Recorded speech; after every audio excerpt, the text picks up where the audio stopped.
आज हम आपको भादो मास की शुक्ल पक्ष की चतुर्थी को किए जाने वाले गणेश चतुर्थी के व्रत की कथा सुनाते हैं। एक समय की बात है, धन के देवता कुबेर को अपने धन पर बहुत अभिमान हो जाता है। वो सोचते हैं, मैं दुनिया में सबसे ज्यादा धनवान हूँ, मुझे अपने धन का प्रदर्शन करना चाहिए। ऐसा सोचकर उन्हें ख्याल आता है, मेरे जितना धनवान तो कोई नहीं है, क्यों न मैं देवताओं को एक एक दिन अपने महल में भोजन का निमंत्रण दूं और सबको अपना धन वैभव दिखाऊं।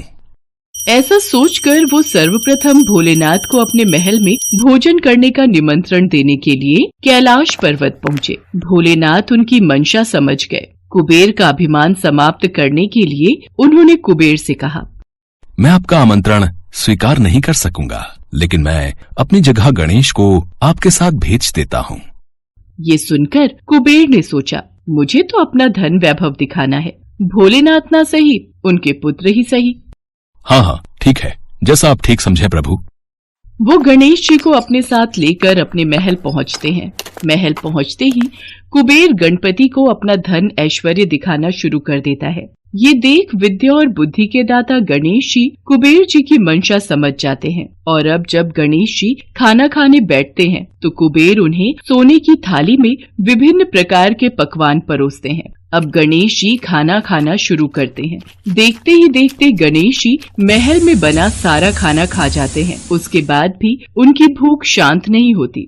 वो कहते हैं, और खाना लाओ, अभी तो हमारा पेट भरा ही नहीं, हमें और भोजन ग्रहण करना है। महाराज, महल में बना सारा भोजन समाप्त हो गया है, घर में जो भी फल फूल आदि हैं वो ले आओ। कुबेर जी वो भी गणपति जी को दे देते हैं। उसे खाने के बाद गणेश जी कहते हैं, परंतु मैं तो अभी भी भूखा हूँ। अब कुबेर ये समझ जाते हैं कि मैं अपना वैभव और ऐश्वर्य प्रभु को दिखाना चाहता था, इसलिए गणेश जी मुझे सीख देना चाहते हैं। वो गणेश जी से हाथ जोड़कर माफी मांगते हैं और कहते हैं, प्रभु, मैं अब कभी भी अभिमानवश ऐसा कुछ नहीं करूंगा, हमें क्षमा कर दीजिए प्रभु। हमने आपको क्षमा किया। ये कहकर गणेश जी वहाँ से अपने घर कैलाश पर्वत के लिए निकलते हैं। अब क्योंकि गणेश जी ने बहुत सारा खाना खाया था, उनका वजन बढ़ जाता है। अब वो अपनी सवारी नन्हे से मूषक पर बैठकर अपने घर कैलाश पर्वत के लिए चलते हैं। गणेश जी के वजन को संभालते हुए मूषक धीरे धीरे चलता हुआ कैलाश पर्वत की ओर निकलता है। रास्ते में मूषक का संतुलन बिगड़ जाता है और गणेश जी मूषक से नीचे गिर जाते हैं तो उनके सारे कपड़े, हाथ पैर आदि गंदे हो जाते हैं। अरे, मुझे कहीं किसी ने देखा तो नहीं?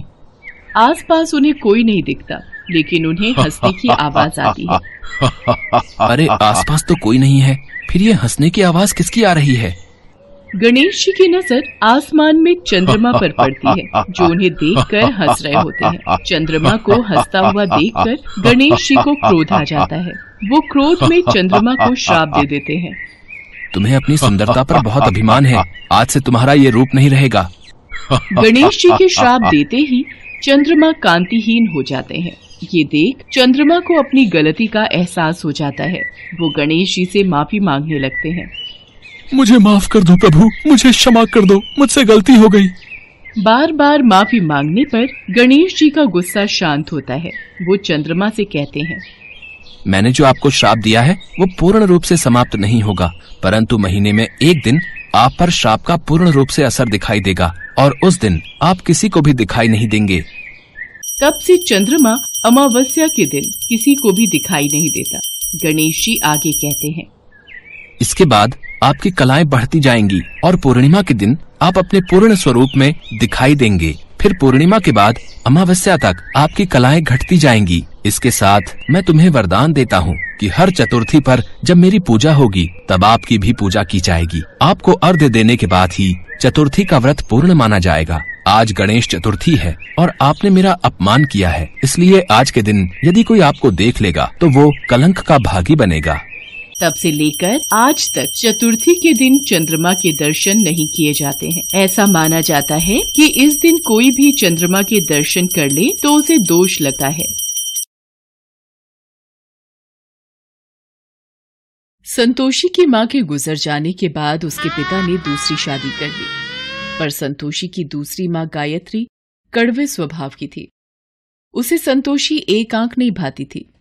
एक बार जब देखो तब पूजा पाठ में लगी रहती है, जैसे भगवान गणेश तेरी ही सुनने को बैठे हैं और घर के काम मैं कर लूंगी।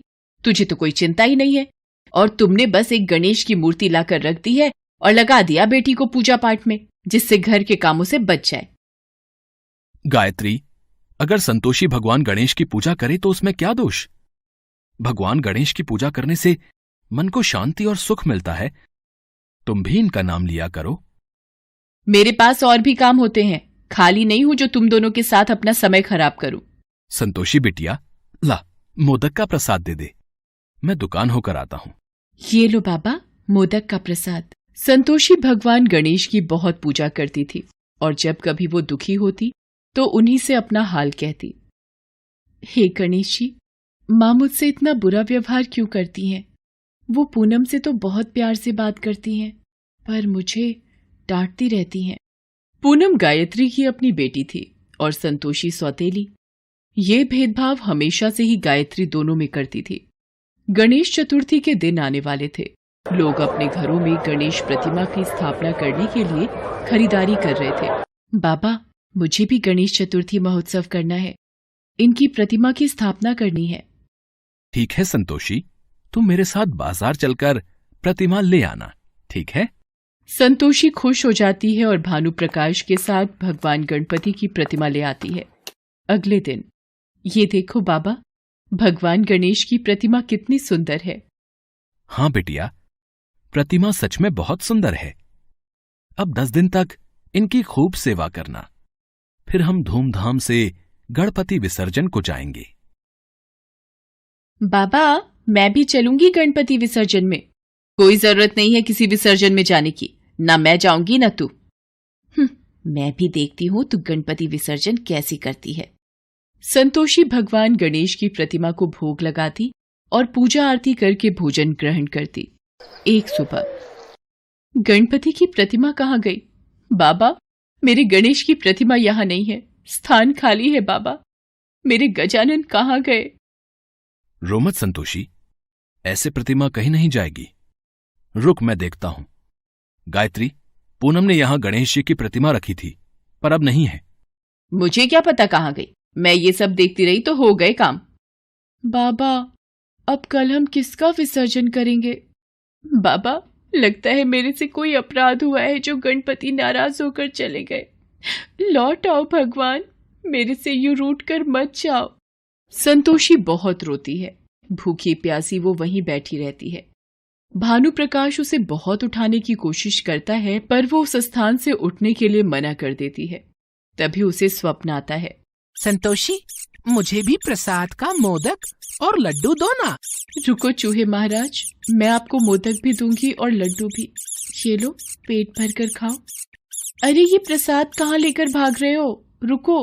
अरे, ये तो उस बगीचे में जा रहा है। संतोषी का सपना टूट जाता है। वो बगीचे की ओर जाती है और मिट्टी खोदने लगती है। संतोषी, क्या हुआ बेटी? वहां मिट्टी क्यों खोद रही हो? बाबा, चूहा प्रसाद के मोदक और लड्डू लेकर यहाँ मिट्टी में चला गया, उसे निकाल रही हूँ। संतोषी जैसे ही मिट्टी खोदती है, संतोषी और भानु प्रकाश हैरान रह जाते हैं। बाबा, गणेश जी की प्रतिमा मिल गई, देखो। गणेश जी की प्रतिमा यहाँ बगीचे में कैसे? और ये हुआ कैसे? बाबा, अभी थोड़ी देर पहले सपने में एक चूहा मेरे पास आया और प्रसाद लेकर यहाँ भाग आया और यहाँ मेरे गणेश की प्रतिमा मिल गई। गणपति बप्पा मोरिया, मंगल मूर्ति मोरिया। हे मेरे देवा, संतोषी पर अपना आशीर्वाद हमेशा बनाए रखना। अगले दिन संतोषी और भानु प्रकाश श्रद्धा भाव से गणपति विसर्जन करते हैं। जब वो घर वापस आते हैं, हे भगवान, मेरे पेट का दर्द नहीं जा रहा। जानलेवा दर्द है, कोई कुछ करो। गायत्री, डॉक्टर ने जो दवाई दी है वो तुमने खा ली है ना? अब आराम आ जाएगा तुम्हें। गायत्री का पेट दर्द बंद ही नहीं हो रहा था। सुनो जी, दर्द ठीक नहीं हो रहा, कुछ करो। भानु प्रकाश पास के हॉस्पिटल में भी दिखा कर आता है, पर सारी रिपोर्ट्स ठीक थी। गायत्री की बीमारी कोई समझ ही नहीं पा रहा था। दर्द से मेरी जान निकल रही है, मेरा दर्द बर्दाश्त के बाहर हो रहा है, मैं मर जाऊंगी जी। गायत्री, सब जगह तो दिखा दिया है, मैं क्या करूं? रिपोर्ट भी तुम्हारी कुछ नहीं कह रही। माँ, ये गणपति विसर्जन के प्रसाद का मोदक खा लो, पेट का दर्द ठीक हो जाएगा। इतने बड़े बड़े डॉक्टर देख चुके हैं, दवाइयां ठीक नहीं कर पाई और तू ये मोदक दे रही है। गायत्री, अगर संतोषी कह रही है तो थोड़ा मुंह लगा लो प्रसाद। गायत्री जैसे ही मोदक का टुकड़ा मुंह में लेती है, उसके पेट का दर्द बिल्कुल ठीक हो जाता है। ये कैसे हो सकता है? मेरे पेट का दर्द गायब हो गया। मैंने कभी भी भगवान गणेश पर विश्वास नहीं किया, पर आज उनके नाम का प्रसाद खाकर मैं ठीक हो गई और मैंने उन्हीं गणेश भगवान की प्रतिमा को घर के बाहर मिट्टी में छुपा दिया ताकि संतोषी पूजा न कर पाए, और आज इसी के हाथों से प्रसाद खाकर मैं ठीक हो गई। गायत्री, तुमने हमेशा संतोषी को अपने से दूर रखा। तुमने गणपति महाराज की प्रतिमा को उनके स्थान से उठाकर मिट्टी में दबा दिया। शायद भगवान ने इसी बात का तुम्हें सबक दिया है कि कभी भी किसी के साथ बुरा बर्ताव मत करो। संतोषी गणेश की भक्त है, इसके हाथों तो पानी भी अमृत बन जाता है। संतोषी बिटिया, इधर आ मेरे पास, अपनी माँ को माफ कर दे। गायत्री संतोषी को गले से लगा लेती है। भानु प्रकाश और पूनम भी ये देखकर बहुत खुश होते हैं। गायत्री को अपनी गलती का एहसास होता है। सब मिलकर गणेश जी की पूजा करते हैं। गणेश चतुर्थी के उत्सव पर गणेश संतोषी के जीवन में खुशियां बिखेर जाते हैं। संतोषी की गणेश भक्ति का फल उसे प्राप्त हो जाता है।